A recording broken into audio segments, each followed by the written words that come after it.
जैसे जैसे शाम उतरती है, लंबी छायाएं नदी के किनारे तक फैल जाती हैं, जहां डूबता हुआ प्रकाश गहरे होते पानी पर नृत्य करता है।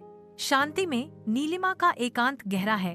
उसके आंसू अंतिम प्रकाश को दर्शाते हैं, क्योंकि वह सूखे फूलों का गुलदस्ता पकड़े हुए है। खामोशी उसके दर्द को बढ़ाती है। हर पल उसे अनकहे दुख के कुएं में और गहरा ले जाता है। उसके आंसू झरते हैं। हर बूंद मौन दुहक का प्रमाण है, क्योंकि वह सूखे फूलों को कसकर पकड़े हुए है। नदी उसके दुहक को दर्शाती है। उसकी सतह अनकहे दर्द के साथ लहराती है, जैसे जैसे उसके चारों ओर छायाएं लंबी होती जाती हैं। गोधूली बेला में लिपटी नीलिमा बनी हुई है। गहरी होती छायाओं के बीच एक अकेली आकृति। उसका दुख शांत हवा में गूंज रहा है। नदी का किनारा कश फूलों की निर्मल सफेदी से फट जाता है। उनके नाजुक पंखुड़ियां वसंत के कोमल आलिंगन में झूमती हैं।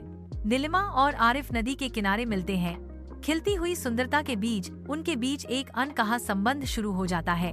मुस्कुराहट हवा में नाचती है, क्योंकि नीलिमा और आरिफ कहानियां साझा करते हैं। उनकी आंखें नए साथीपन की साझा खुशी को दर्शाती हैं। सूर्य की किरणें पानी की सतह को चूमती हैं, जैसे नीलिमा और आरिफ के दिल एक दूसरे में उलझ जाते हैं। सपने हवा में फुसफुसाए जाते हैं। वसंत के हृदय में नीलिमा और आरिफ प्यार में पड़ जाते हैं। उनकी आत्माएं नदी के किनारे की जीवंत खिलवाड़ के बीच उड़ती हैं। जैसे ही शाम ढलती है, नीलिमा नदी के किनारे खड़ी होती है। उसका दिल अनकहे दुख से भारी होता है।